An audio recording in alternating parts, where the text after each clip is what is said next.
саламатсызбы? Саламатчылык. Атайын убакытты бөлүп, анан ушу маектешеличи деп суранган өтүнүчүбүзгө убактыңызды бөлгөн үчүн мен ыраазычылык билдирем. Мына быйыл ушу 85 жылдыгыңызды белгилеген турасыз. Өмүрдүн 85-чи кадамын дегендейчи. Ушунча жашка келген адам өмүрдүн артына кылчайганда эмне балалык кез болот. Ата-эне эске түшөт, өмүрдүн өйдө төмөнү, ак карасы эске түшөт. Артка кылчайып барганда эмнеге өкүнөсүз, эмнеге сүйүнөсүз, эмнеге топук кыласыз дегендей. Таза эле башынан баштап аягына чейин көкөлөп жакшылыкта гана, жыргалчылыкта гана жүргөн адам болобу, болбойбу билбейм. Бирок ар кимдин өзүнүн турмушуна жараша өйдөлдүй болот. Арман болбой койбойт окшойт турмушта ар кандай учурлар бар. Ошон үчүн баары тегиз эмес. Өзүң айткандай балалык, жаштык кез. Бирок ушунун баарын жашап өтүп, эми азыр ушул мезгилде мисал үчүн мен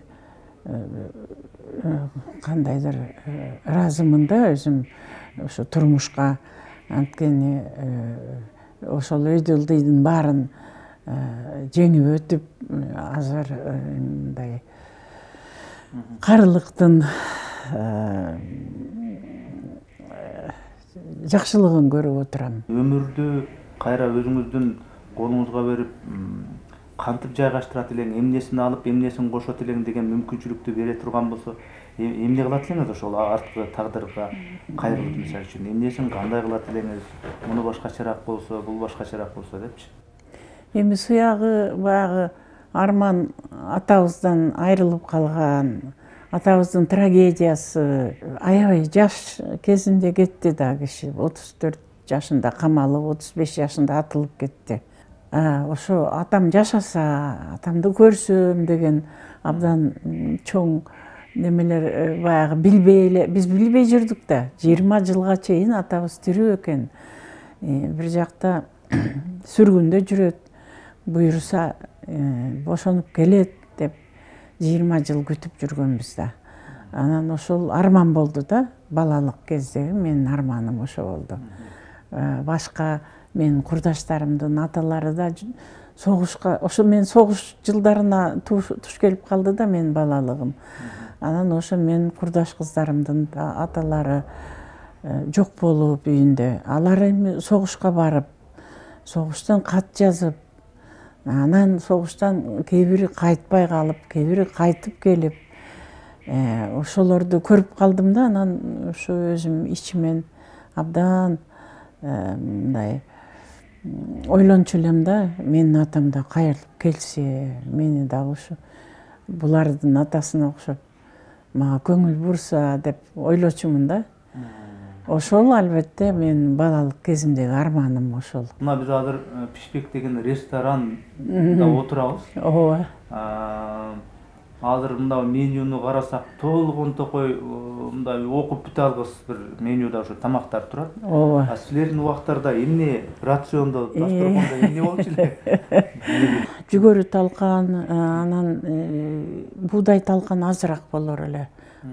Анан загара нан, буудай нан, анан ошо каймак.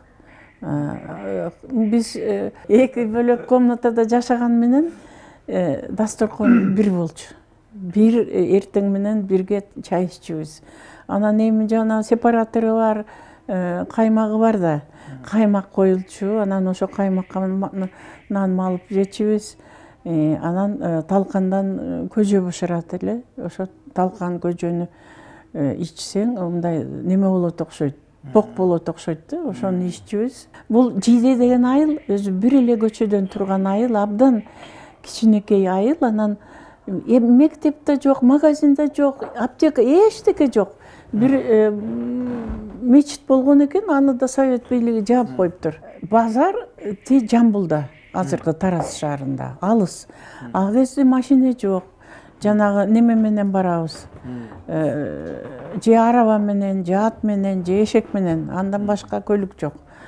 Анан Жамбылда неме бар экен, кант заводу. Ана ошол жерден чыккан кантты базардан сатышат да, ошол айылдан баргандар сатып келишет. Анан ошол мен бир эскергеним бар. Эртең менен ошо 8-март экен менин туулган күнүм. Анан апам куймак жасаптыр эми ошо туулган күндү белгилейм деп. Анан куймактын үстүнө кумшекерден себип коюптур. Анан бул эмне? Агарган порошок деп мен сурайм да. Анан сурасам, бул кумшекер дейт. Илгиз Москвадан жашап келген да. Тиги бул кумшекер, бул жеп көрсөң аябай жакшы дейт. Анан мен жанан жалап жеп көрдүм. Сонун турбайбы бул? Десем, мындан дагы даамдуусу болот. Өмүрүңүздө кумшекер жей элек? Эми жесем да билбей калдым окшойт балалык менен. Анан ошо бир 6 жашым экен. Ага чейин мындай кенен күнүгө кумшекер жеген киши жок да. Анан бул кумшекер деп анан кийин ошондо биринчи жолу көрүп атпаймынбы? Илгиз болсо менден, ой, мармелад деген болот, шоколад деген болот, конфет деген болот дейт. Ал эмне кууруган жүгөрүдөн дагы даамдуубу деп сурап атпаймынбы? Апам болсо көзүнөн жаш агып атат, кызым эчтеке көрбөй өсүп атат деп. Мына эми жашоо ошондой болгон. Бирок ошол эртең менен эрте туруп жарма бышырат, анан аны ысык ичкиле деп эртең менен ошо бизге ысык тамак деп ичирет окшойт. Түштө дагы ушундай бир тамактар. А кезде баягы комбайн жок. Буудайды аялдар орок менен оруп, анан аны боолоп, анан кийин аны арабага жүктөп кырманга алып барат. Анан кырманга алып барып, аны жерге төшөйт. Анан кийин мындай бастырма таш болор эле, мындай тегеренип турган. Аны атка же өгүзгө неметет да, кошот да, анан кийин айланып жүрүп, жанагы буудайдын баштарынан даны жерге түшөт. Анан кийин үстүндөгү немесин жанагы орусча солома, бизде таласта бакал деп койчу. Бакалды саман дейсиңерби? Анан ошо бакалды жыйнап, аны колхозчуларга бөлүп берчи. Күнгө деп. Аны отко жагат. Ал тез күйөт, жалбылдап жакшынакай болуп. Анан ошо апам мен андай эме ошондо мени отто жаккыч кылып коет, алып келип от жагып отур, мен кесмени салганда шорпо боркулдап кайнап туруш керек деп. Анан мен аны отко жаксам, баягы ичинде бүтүн баштары бар экен да, буудайдын баштары. Анан ал самандын арасында. Ал күйүп, анан кууруган буудайдын жыты чыгып атпайбы? Анан апам айтып атпайбы? Бул сен буудайды өрттөп жибердиң, бул жакшы эмес. Бул убал. Кудай астында күнөө. Ушинтип өстүрүп алып буудайды. Кандай азап менен, кандай эмгек менен аялдар аны оруп, ушинтип алып келип бастырып, анан кийин эми ошону отко өрттөп жиберген, бул жакшы эмес. Деп анан аябай эми ошондогу айткан сөзү алыгыча эсимде да, Кудай астында күнөө бул деп. Сен терип ала дегенде. Анан кийин барып от жак деп. Анан ошол айтканын аткарып жүрдүм да. Биз адегенде Москвадан Шекер айылына көчүп келип, анан ал жерден атамдын бир туугандарын, 3 бир тууганы камалып кетти биздин айыбыздан. Анан апам кой бир туугандарга мындай неме келтирбейин, оорчулук келтирбейин, өзүбүзчө жашайлы деп анан апам жумуш издеп, анан ошо согуш башталган кезде Жийде деген айылга барып калдык. Жийде деген айылда башкарма Толгонай апанын баласы экен, Суанбек деген баласы бар болчу. Ошол киши башкарма экен дагы. Анан ага повестка келиптир, согушка деген. Анан ал киши согушка барып эле кайра келем деп үмүттөнгөн да. Айылды колхозду бир мындай жакшы кишилерге таштап кетсе, колхоздун ишин өзөлөтсө, мен келгенче кармап турса деп өзүнүн ордуна киши издейт. Башкармага, анан ошо бухгалтерге деп, анан бирөөдөн угуп калат ушундай Нагыйма Айтматова деген бар, абдан мындай чынчыл, колхоздун аркы беркисин жеп койбойт, абдан неме кылат деп. Анан ошону менен биз Жийде деген айылга келип калабыз. Анан Субанбек согушка кетет. Субанбектин апасы Толгонайдын үйүндө жашап калдык. Толгонайдын үйү 2 бөлмө, анан ортосунда неме бар эле, далис. Далистин бир бурчунда кемеге казан асылган, анан тиги мор нар жакка кеткен. Анан бир текчелер турар эле, баягы идиш аяк койгон. Ошо Толгонай апанын үйүндө Толгонай апанын немеси бар болчу, сепаратор. Сүт тартат. Аны бир айылга бир сепаратор. Анан бүт айылдагылар келип сүтүн тартып кетет. Алардын каймагын идиштерге неметип коюп койчу да, текчелерге. Ошон үчүн билем. Анан ошол бир бөлмөдө биз жашайбыз, бир бөлмөдө Толгонай апа үй бүлөсү менен жашайт. Далистин бир капталында бир чоң 2 мыкка илинген велосипед илинип турчу эле. Анан биз балабыз да, баягы апасын ээрчип келген, сүт тартканга ээрчип келген кыздар болуп барып ошо велосипедтин тиги дөңгөлөгүн тегеретип, коңуроосун кагып неметсек, анан Толгонай апа урушуп коер эле, тийбек эле. Эртең болбосо бүрсү күнү Субанбек согуштан келип калат. Өзү тебет бул велосипедди, тийбек эле деп коер эле. Анан дагы эсимде калганы, Толгонай апанын үйүндө комнатасында аябай кооз жакшынакай туш кийиз илинип турар эле. Азыр мына саймаларды көрүп эсиме түшүп атат. Туш кийиздин дал ортосунда боз солдат шапкасы илинип турчу. Анда баламын да, бул эмне шапканы илип койгон деп койчумун. Көрсө турмушта жанагындай болгон экен. Баласы таштап кеткен шапка экен. Эртең бүрсү күнү келип калат деген баласы келген жок согуштан. Баласы таштап кеткен шапка дегениңиз баягы поезддан таштап. Ошо чынында болгон экен да ошол турмушта. Муну немени айтып жүрбөйбүзбү, кинорежиссер Садык Шернияз. Садык Шернияздын атасынын эжеси экен Толгонай апа. Садыкты айтып жүрөт да, ошондо баласына жолугам деп сары май куюп, анан боорсок бошоруп ошентип барган экен тияка. Анан барганда ошо вокзалда отургандардын көбү ачка, анан ошолорго берип кеткенби же уурдап кеткенби, ошо баласына бере албай калат да алып барганын. Баласынын шапкасын эле алып калат. Ал эми туугандардын арасында белгилүү иш болчу, мен балалык менен жакшы билбейм. Мына эненин образы, энени эскерүү, апаны эскерүү дагы өзүнүн өзгөчө башкача сүрөттөлгөн да, эскерилгенде дагы. Ошо эне дегенде, апа дегенде эмнелер эске түшөт, эмнелери айрыкча кайгырганы, кубанганы, боору ооруганы, билим алса менин балдарым билимдүү болсо дегени эмнелери көрөбүз? Эми бул жагынан биздин апабыз албетте өзү билимдүү болгон да. Өзү аябай бай көпөстүн кызы болгон экен. Алар адегенде медреседен 3 класс окуган экен. Андан кийин бул орустардын таасири чоң болот окшойт деп сезген го атасы.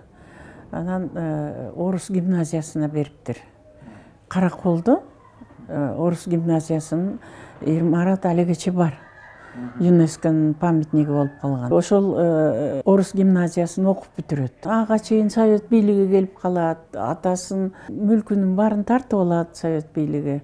А киши дагы, атасы дагы абдан мындай неме киши болгон да. Каракол дарыясынын жээгинен канча 10,8 гектар го дейм. Же кандай иши кылып бир чоң аянттагы жерди алып, ошол жерге алма бак тигет. Мына Ысык көлдүн алмалары абдан белгилүү го сорттору. Ошол кезде ошо а киши эми Россияга, чет өлкөгө барып жүргөн киши экен да, неме менен, соода менен кездеме сатчу экен. Анан ошол ар кайсы жактан алманын жакшы сортторун алып келип, анан Ысык көлдүн немесине ылайыкташтырып, климатына жакшы алмалардын сортун чыгарган экен. Ошол алма бактын карасын деп атайын 2 бөлмөлүү үй салып, ал жерге карауыл койгон экен. Анан склад болчу экен. Кышкы алмаларды сактап, жайкы алмаларды иши кылып баягы немесине жараша. Анан ошо үй бүлөсүн бүтүндөй алып барып, бала чакасы менен иштетчү экен ошо бакка. Мүлкүнүн баарын тартып алганда, ошол бактын жанындагы 2 бөлмөгө барып жашаган экен. Тайтабыз, тайын экөөбүз. Балдарынын баары качып, репрессиядан качып, ар кайсы буларды тааныбаган жакка качышкан экен да. Анан ошо Ташкентке качып барып, улуу баласы ошол келип алып кеткен экен ата-энесин кийин. Ата-атадан калган үйлөр бар болчу. Бир менин апам төрөлгөн үй кийинки мына 90-жылдарга чейин рентген центр болгон экен. Анын астында немеси болгон экен, подвал. Ал жерге муз алып келчү экен, анда холодильник жок да. Муздатып неме тамак аштарын. Ошол жерге муздак жерге кармап, анан кийин базарда бир азыр комок болуп калыптыр, частный комоктор. А кезде ошо бир катар кичинекей дүкөндөр ошолордон сатчу экен немелерин. Иши кылып, андан башка дагы, соодадан башка дагы тери иштеткен завод, фабрикалары болгон экен. Иши кылып ошонун баарын совет бийлиги тартып алат да, анан жанагындай кийин Ташкентке барып, Ташкенттен каза болот тайыне. Апам болсо, жана гимназияны бүткөндөн кийин окууга өтөм дейт экен да. Мед училищеге өтөм деп, тиги мед училищеге байдын кызысың, сен совет бийлигине берилгендигиңди көрсөтүш үчүн иштеп бер дегенде. Анан окууга өтөсүң деп, анан мед училищеге документин албай коюшат. Анан кийин жанагы тез жаза турган стенографисттер курсуна өтөт. Анан ошо стенографисттер курсуна өтүп атканда толтурган документи бар экен. Жазган документи бар экен. Анан ал жерде бир немесинде, графасында чем занимаются родители деген жеринде калпты жазып коюптур да, айласы кетип, крестьянство деп. Эмнени аткарат дегенде садоводство дептир. Эми ошо мезгилде туура болгон. Садоводство менен заниматься этип, анан крестьянство болуп калган кези да. Анан ошо стенографисттер курсун бүткөндөн кийин, а кезде баягы комсомол, партиянын чогулуштары көп да, жыйналыштар көп, азыркыдай силер колдонгон неме жок да, баягы звукозапись. Баягы жазып калыш керек протоколго. Ким эмне деп сүйлөдү деп. Ошону тез жазыш үчүн стенографисттерди алчу экен. Анан ошо обком комсомолго жумушка орношуп калат апабыз, стенографист болуп. А биздин атабыз болсо Москвадан коммунистический университет трудящихся Востока деген болгон, КУТВ. Аны бүтүрүп келип, агитация пропаганда бөлүмүндө иштейт обкомдун. Анын агитация пропаганда бөлүмү комсомолду неме кылат экен, жетектейт, иши сыртынан карап турат экен да. Анан ошентип бир күнү обком комсомолго келип калат, төрөкул. Бирдеке жыйналыш өткөрөбү же бирдекеге. Анан келселер, бир жакшынакай кыз машинкага текст басып отуруптур. Анан ошол жерден бирин бири көрүп, бирине бири ашык болуп, ошол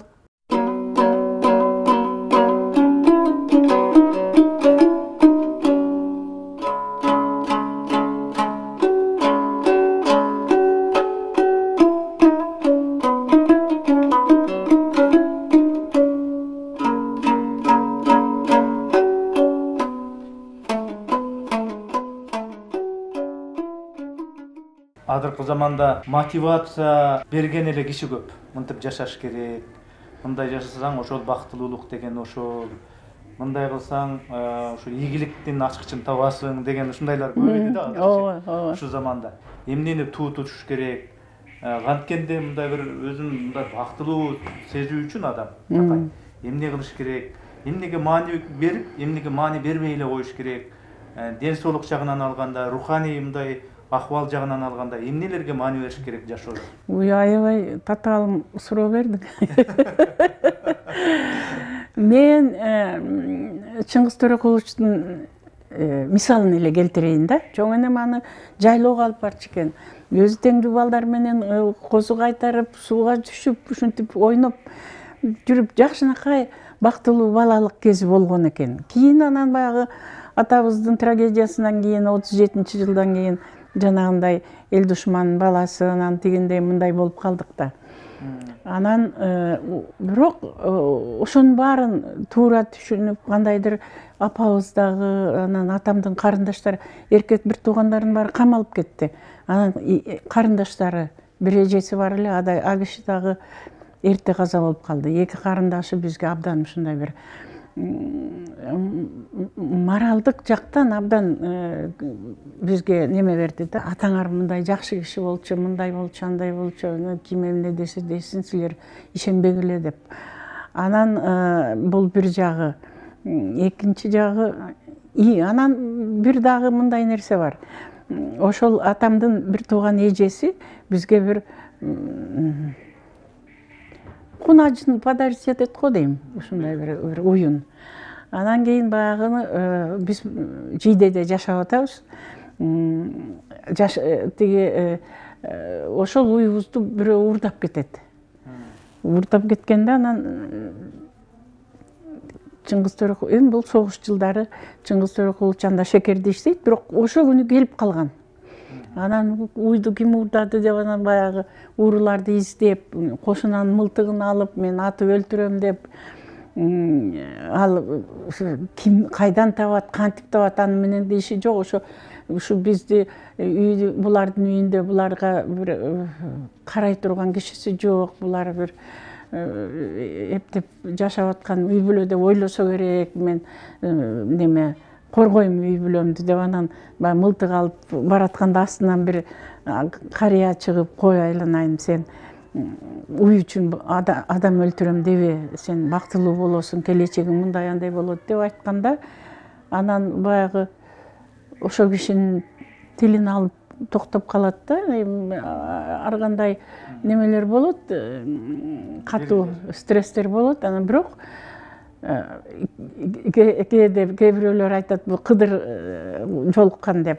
Анан эми ошондой нерселерди көтөрүп, ошону туура түшүнүп, мындан ары жашоо бар, мен жакшы жолго түшүп жашайын деп, ошондой кыйынчылыктардын баарын көтөрдү.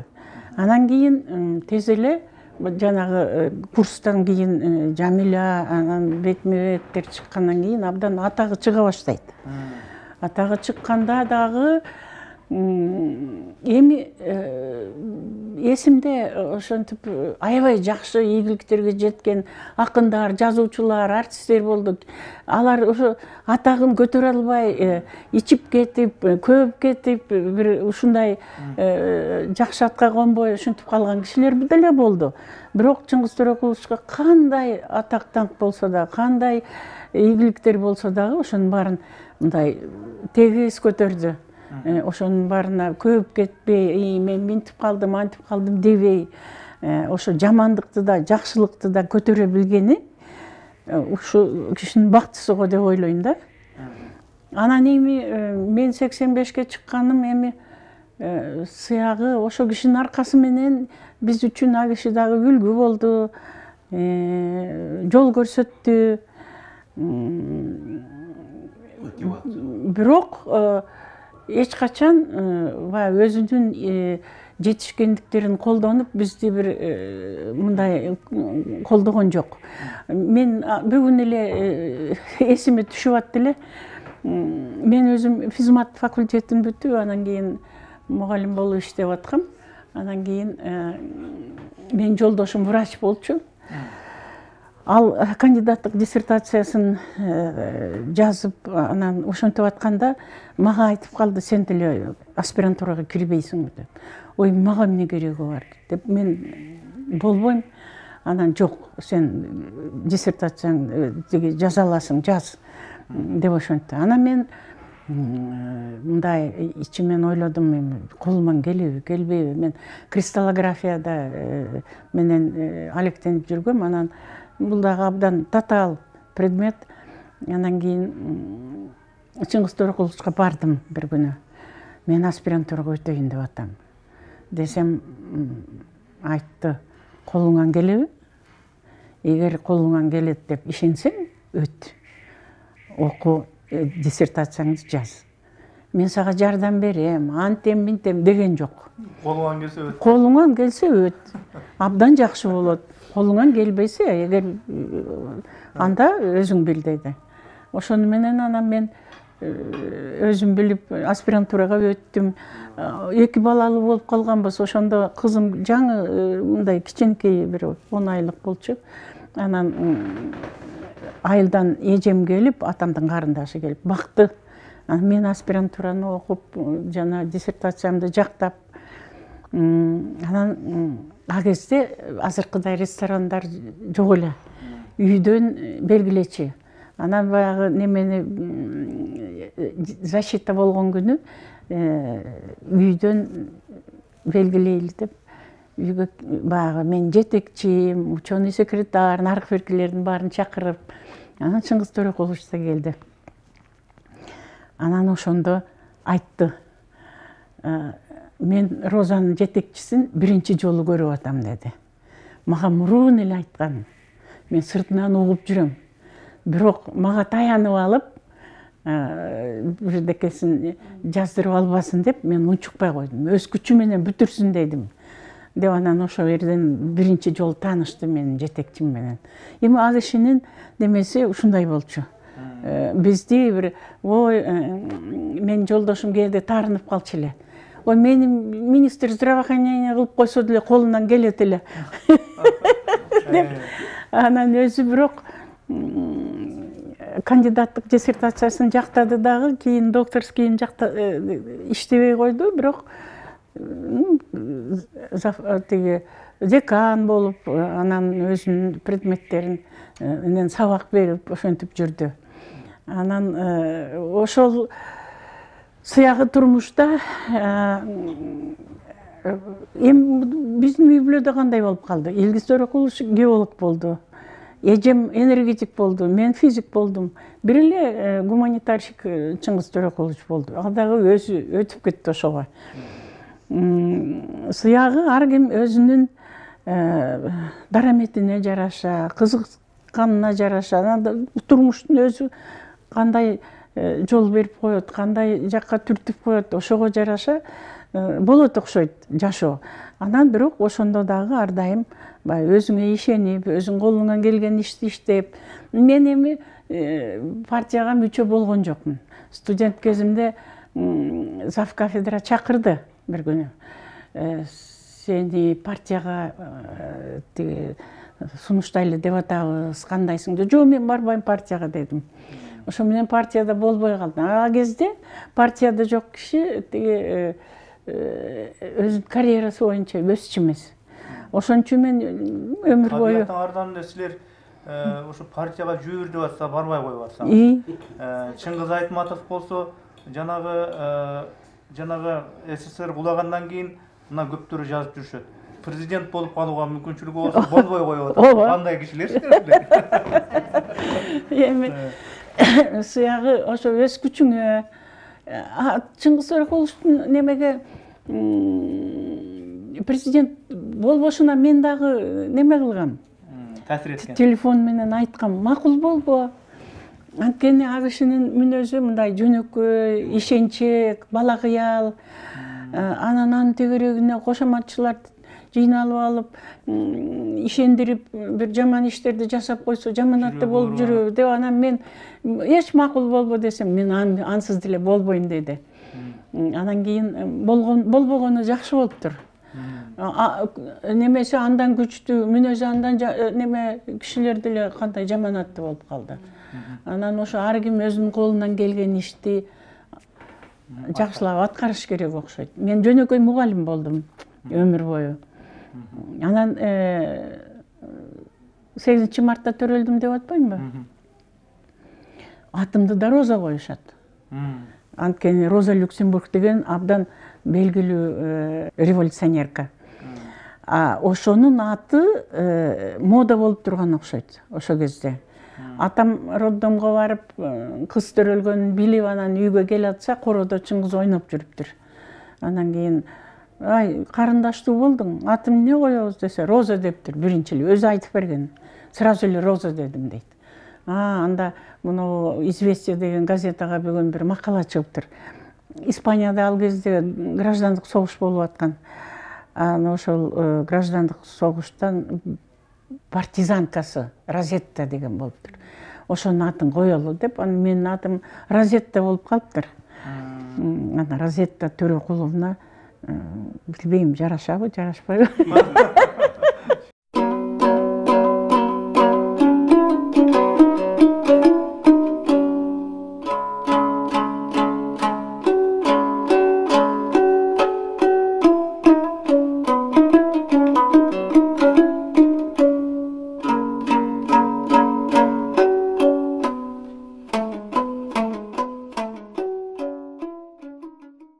Ошентип мен бир кандайдыр ушундай тагдырым ушундай болуп калыптыр. 8 мартта төрөлүп, атым Роза коюлуп, анан Кыргыз кыз келиндер педагогикалык институтунда окуп, анан ал жерде дагы иштеп, ал эми кыздарга байланыштуу, кыздардын тиги тагдырына байланыштуу иш болду да. Ошо анан кийин ансыз келгенсип пенсияга чыкканда, анан аялдар кыймылына өтүп кеттим. Анан ошо өмүр бою ошо аялдардын бул аялдар кыймылына өткөнүмдүн да себеби ушундай болду. Муну совет мезгилинен рынок экономикасына өтпөдүкпү? Ошо мезгилде биздин коомчулук даяр эмес эле. Абдан кыйналып калышты ошондо. Негизги калктын катмары абдан кыйналды. Ошондо биринчи эле аялдар кыйналат экен. Ошо үй бүлөсүн бага албай, балам окууга барбай калабы деп, жогорку билими бар аялдар базарга чыгып немете баштады, тиги соода менен алектене баштады. Ал совет мезгилинде андай жок болчу. Эркектер дагы жумушсуз калып апкарып калышты. Эмне кыларын билбей, ичкени ичип кетти, үйдө калган үйдө отуруп калды. Аларда мындай немеси бар да, дайыма үй бүлөсүн багуучу, негизги багуучу, сырттан иштеп келип, үй бүлөсүн бага турган ролу бар да. Анан ошондон ажырап калып, эркектер абдан кыйын, психологиялык жактан кыйын акыбалда калды. Аялдар абдан кыйналган кезде ошо аялдар уюмдары ачыла баштады, НПОлор. Азыр жамандап атышпайбы? Чынында биз ошо биринчи НПОлордон болуп аялдарга жардам бердик. Мисалы үчүн биз физмат факультетинде аялдар ошол уюмга кирдик да, анан облустарга барып компьютердик курска окуттук. Анан жерди мурун 30 соттуктан эле жер болчу да. Анан кийин колхоздор тараганда жерди көп кылып, жана гектарлап бөлүп беришти. Ал жерди иштетиш үчүн дагы агробизнес боюнча билим керек эле. Анан агробизнес боюнча курс ачтык. Эптеп аялдар жанагы немеге кетпесе экен, чет өлкөгө кетип атпайбы? Кетип ал жактан абдан кыйналышты. Анткени ал жактын законун билбейт, ал жактын тилин билбейт. Эл душманы деп өгөйлөө ошол кездеги бийлик тарабынан. Ал өзүнчө маселе, бирок эл ошону кандай кабыл алат эле ошол замандарда. Чындап эле эл душманын балдары деп ошо совет өкмөтүнө окшоп жаман көрчү эле, же мында бир аяган, жок андай эмес, бул жалган эле жала болчу, бул ошо замандын ушул ушундай бир барьерси болуп атат, ошо кабылып калды дегендей мындай бир туура түшүнүү болчу эле. Сууга ташыргытабыз, дагы бирдеке кылабыз дейт. Анан бир аксакал, атчан аксакал келатыптыр. Учураштык дейт. Алга эле калды дейт. Силер ким балдарысыңар? Биз деп анан фамилиябызды айттык дейт. Силер эмне үчүн мектепте эмессиңер? Бизди кабыл албай койду деп айттык дейт. Ыйлап жибере жаздап айтып атабыз дейт. Анан окугуңар келеби? Десе анан ыйлап жибербейли деп башыбызды ийгелеп атабыз дейт. Ооба деп. Анда окуйсуңар, кейбегиле деп бастырып кетти дейт. Анан ошо киши киришип, мына эки баланы окутпасаң, сен законду бузасың. Айылда бир да бала окубай калбасын деген закон бар деп, ошол мектепке окутат. Жанагы дүйшөн киного да тартылды, чыгармада да бар. Ал дүйшөн чыныгы болгон. Чыныгы болгон экен да, эми аны кийин анан ал ошонун баарын билип, кандайча ал мектеп кандайча неметкен, кийин анан атагын чыгарды го. Бирок ошол 37-жылы жанагынтип эл душмандын баласы деп, эл душман баласы деп ага албай коет. Анысы аш келгенсип кийин окуган кезде дагы пионерге өткөндө пионерге албай коюшат. Анан ошондо пионерге албай койгондо да аябай кейип, анан ошо жерде неме бар? Сай бар мектептин жанында. Ошол сайда көп немелер болор эле, жылгалар, булактар. Бир булакка келип ыйладым эле дейт. Бир 60ка чыккандабы, 70ке чыкканда айылга бардык да, белгилейбиз деп. Анан ошондо ошол булактын жанына келип айтып берип атпайбы? Мага пионердин не кереги бар болду экен, мен ушу пионерге ушунча ыйладым эле деп, көз жашымды төктүм эле ушу булакка деп. Анан бир аксакал айтып атпайбы? Эми ошол кезде пионер керек болгон да деп. Бирок ошол табияттын сулуулугуна, баягы суунун шылдырап акканына алаксып, баягы немесин баарын унутуп, кийин анан жана Ботөгөз булак деп чыгарма жазып атпайбы?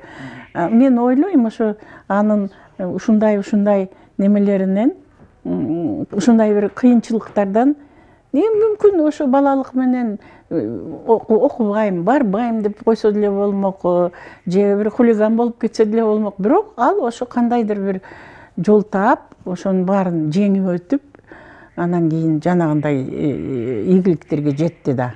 Сочинение жаздырышат экен. Бир чек арачы, эми Совет мезгилиндеги неме, тема чек арачы, чек араны коргоп атып, ошо душмандарды өлтүргөнү наркы берки жөнүндө. 4-класстын окуучуларына жазып атканда, андан кийин ошолордун ичинен Чыңгыздын сочиненияси баарынан жакшы болуп чыгат да. Ал ошого баягы кезде гана жазылган эмес, дагы башка бир немелерди кошуп, аны аябай көркөмдөп, күчтүү кылып жазат да жана образды. Анан кийин мугалиме таң калат, ой бул кандай деп. Анан кийин өзү айтат, ошо мен ойлочумун дейт, мен дагы ушундай бир чек арада неметип өлүп калсам, атам макталат беле деп ойлочумун дейт да өзү. Анан башы ымыт кылса, анан кийин ошол сочинениясын башка класстарга окуп берип мугалим. Ата-энелердин жыйналышына окуп бериптир. Муну 4-класста окуган бала мына моминтип жазып атат.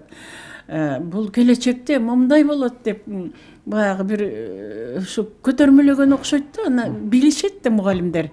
Ал кездеги мектепте иштеген мугалимдер баягы Россиядан сүргүнгө айдалып келген, депортация болуп келген азиздер да. Алар өздөрүнүн акыбалын, анан Чыңгыздын акыбалын да билишет дейм. Бул бала момундай акыбалда азыр деп, анан колунан келишинче алар ошо көтөрмөлөйт. Ошол кандайдыр бир өзүнүн ишеним пайда болот да Чыңгызда. Мен ойлойм, ошо мугалимдердин таасири да чоң го деп. Анан китеп окуганды аябай жакшы көрчү. Эми ал кезде мектептин гана китепканасын билчүбүз. Китепканаларда баягы орус классикасы.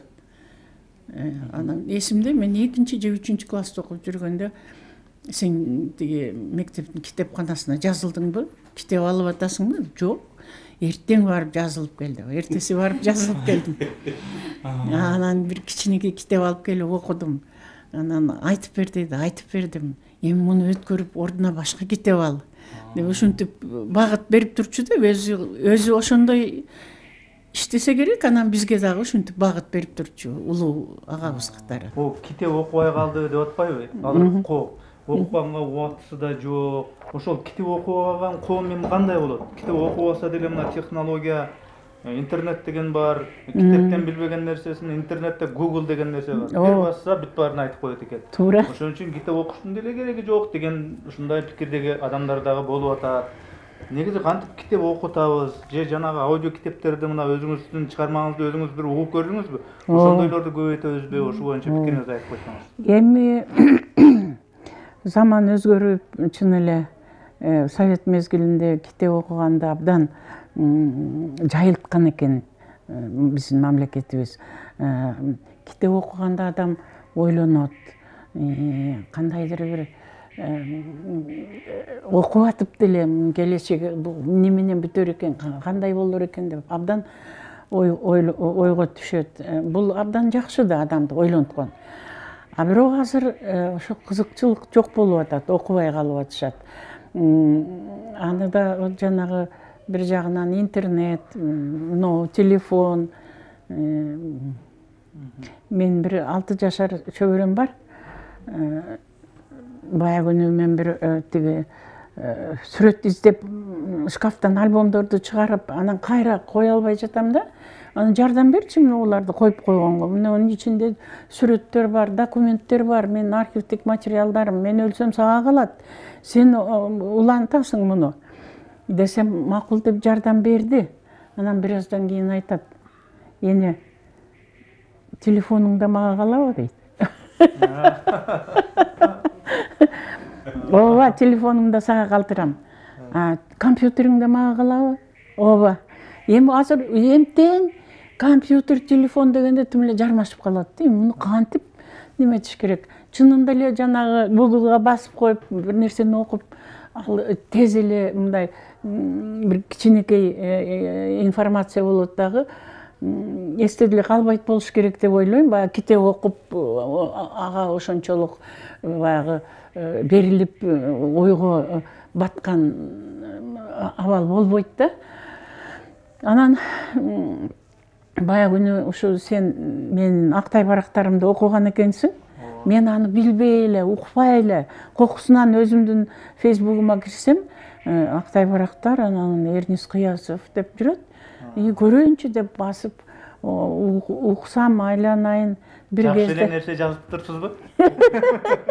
Жок, бир убакта ыйлап атыптырмын.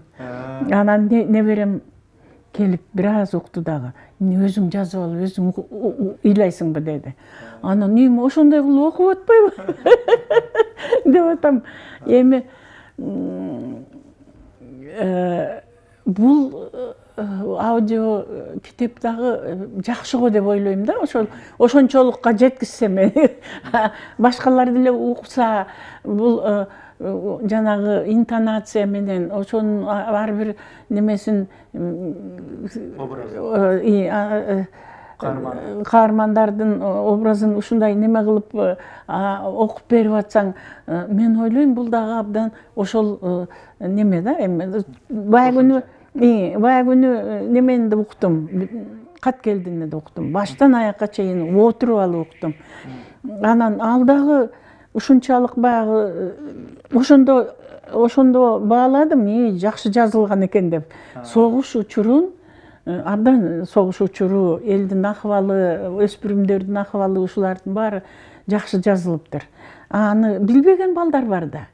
Согуш десе согуш эле деп. Муну уккандан кийин канча 6000ге жакын киши укту. Анан мен ойлойм бул абдан неме го деп. Эми китеп окуганга өзү келбейт, китеп окуганга. Бирок окубаган коомго балким ошол аудио аркылуу да жеткирсе, адагы жеткирсе болот. Ал да кошумча бир көмөк дейм да. Ооба. Чынгыз Айтматов ошол негизи мындай биринчи алгач тапшырган окуусу ошол айыл чарба, зоотехниктик. Анан кантип Эми сиз ошо карындаш катары айтсаңыз, кантип ошо жазуучу болуп калды дейм да. Математикадан 2 алып калат. Ошо мугалиме неме болгон окшойт. Принципиальный жаш мугалим экен. Менин эсимде ошо аттестат жазып берген. Анан ошондо предметтердин баары 5-4 математикасы экен. Анан математиканы окуп жайында күзүндө экзамен тапшырып, анан кайра 9-класска өтүш керек. Бирок ал колунан келбейт да. 7-класстын математикасын өзү өздөштүрө албайт. Андан кийин кой мындай болсо мен андан көрө техникумга өтөм деп, анан Жамбыл деген шаарда, азыркы Тараз. Ошол жерде айыл чарба техникуму болот. Ошол техникумга арыз бердим дейт. Ал жерге барса, ал эми өзүнүн 2 алганын жазбайт, аны мен айтып атам.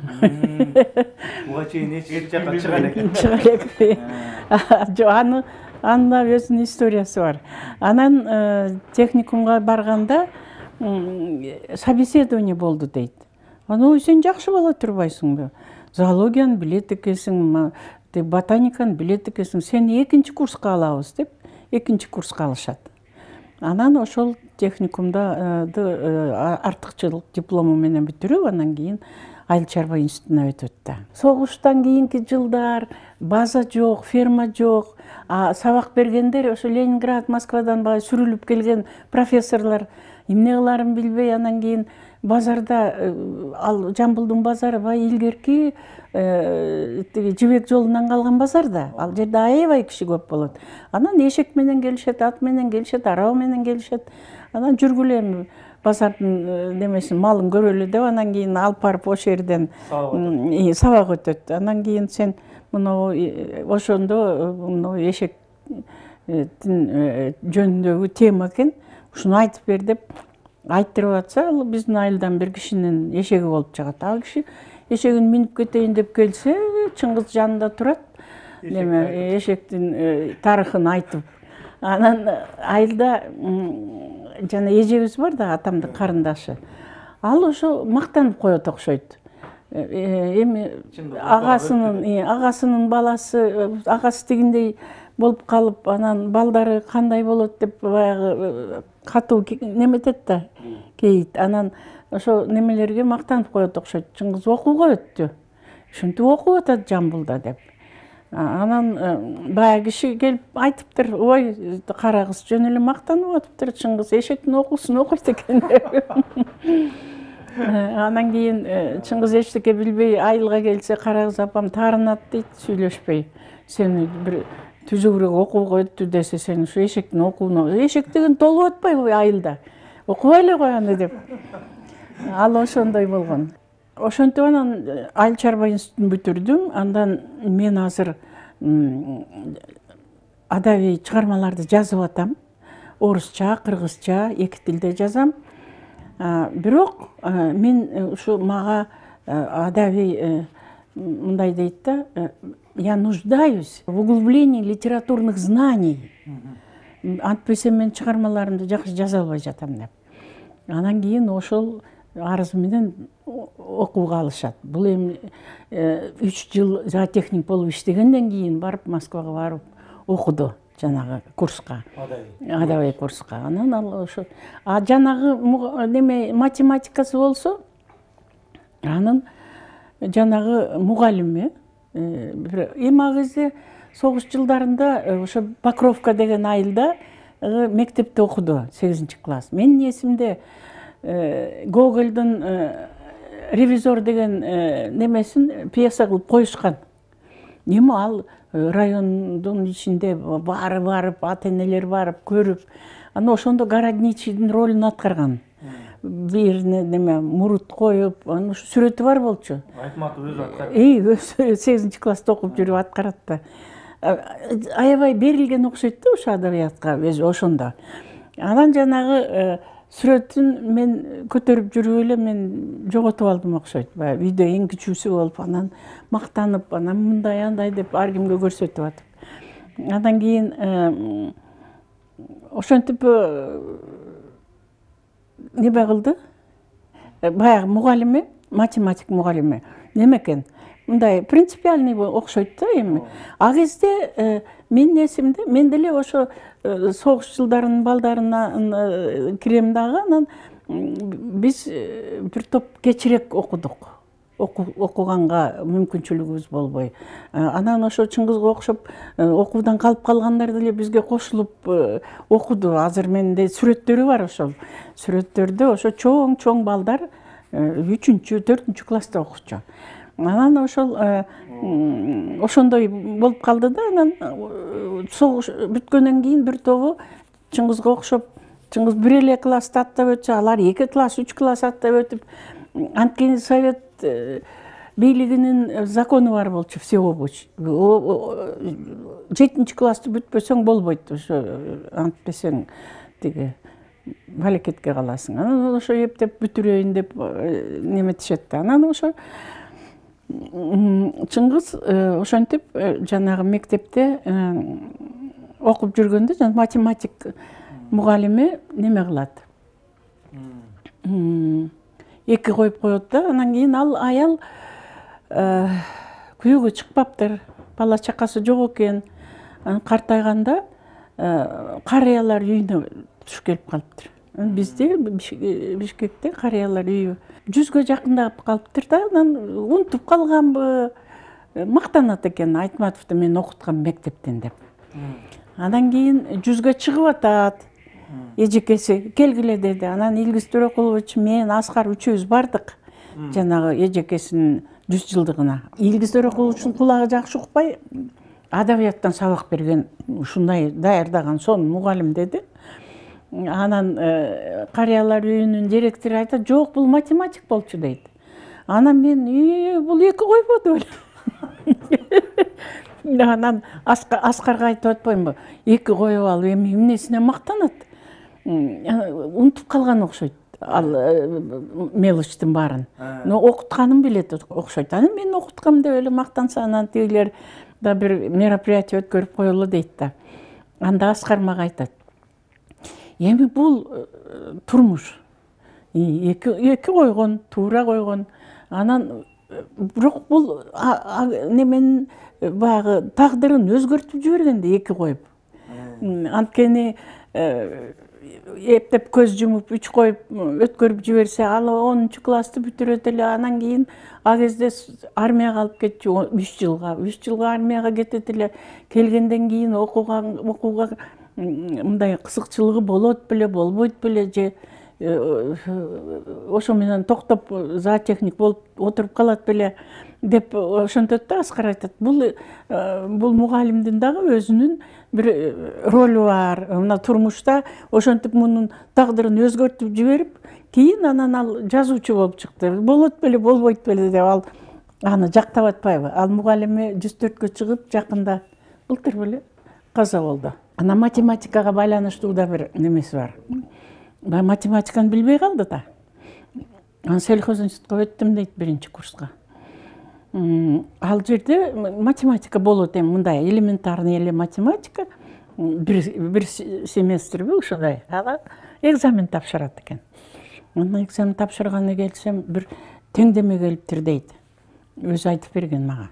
Бул теңдемени кандай кылып чыгарам деп, анан справочник колдонууга разрешение бар дейт. Анан баягы справочникти алып, ошол теманы ачып карасам, бирөө сыя менен жанагы теңдемени чыгарып коюптур дейт. Немесин жазып коюптур дейт.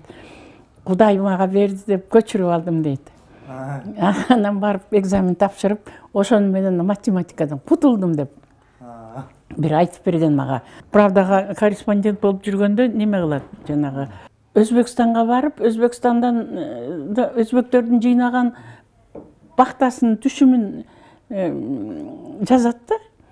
Өзбекстандын быйыл жыйнаган бактасынан жип ийрисе, ошол жип жерден айга чейинки аралыкка жетип кайра келет деген макаласы бар болчу.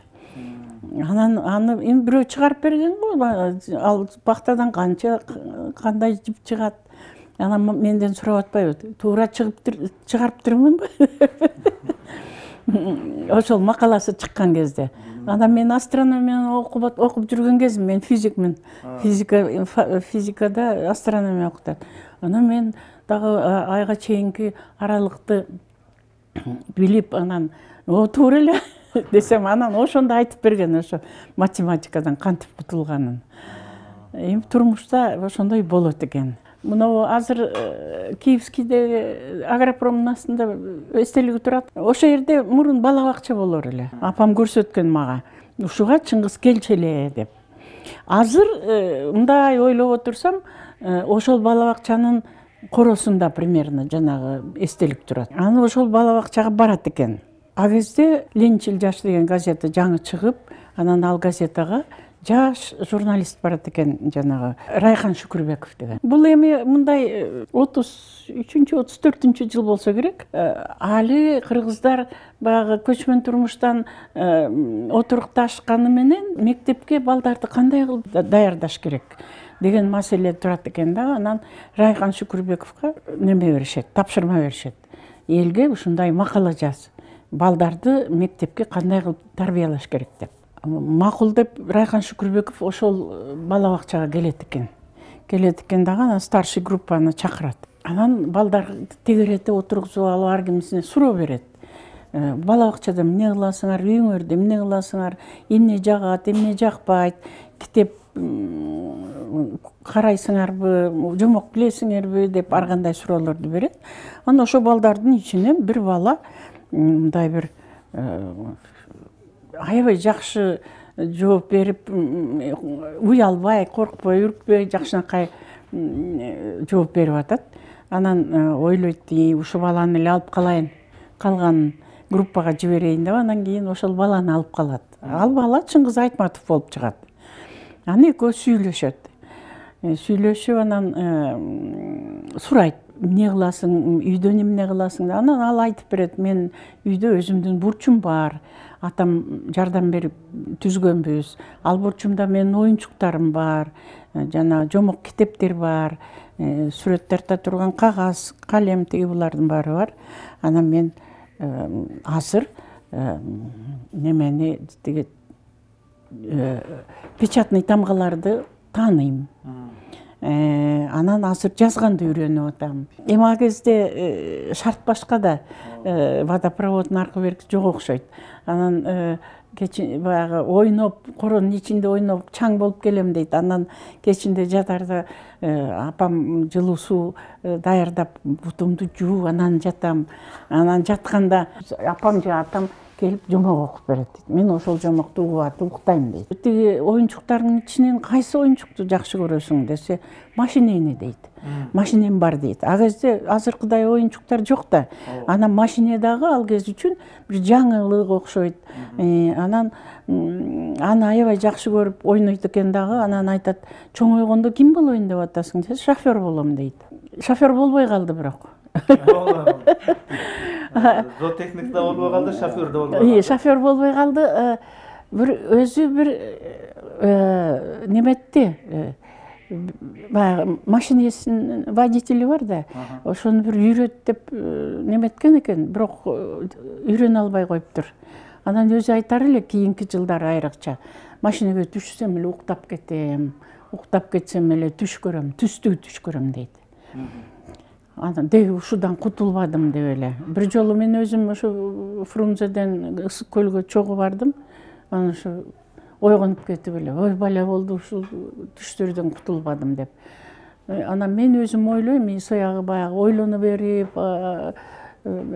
элестетип бир нерселер, анан ошондой болуп калган. Даже Москвадан бир врачка да кайрылыптыр. Мен ушундай акыбалдамын деп. Ошон үчүн водитель боло албай калганда, машина айдай албай калган. Кудай жөнүндө айтсаңыз да, адамга өмүр берилет, өмүр чексиз эмес, өмүр буйруганчалык жашайт дагы адам. Адамдын руху каяка барат? Бул Кудайдын астына барат дешет. Бирөөлөр жок, ал жөн эле адам маймылдан жаралган, анан топуракка айланып кетет деп, ошондо руху каяка барат? Бул Кудай тууралуу бир мындай жекече, эч кимге таңуулабаган, эч кимге акыл үйрөтпөгөн мындай бир пикириңизди уксак да. Мен эми жана айтпадымбы, апам кичине мындай динди жакшы билген киши болчу. Анан Кудай таза колдон эчтеке келбей турганда айтар эле, Кудайга тапшырдым.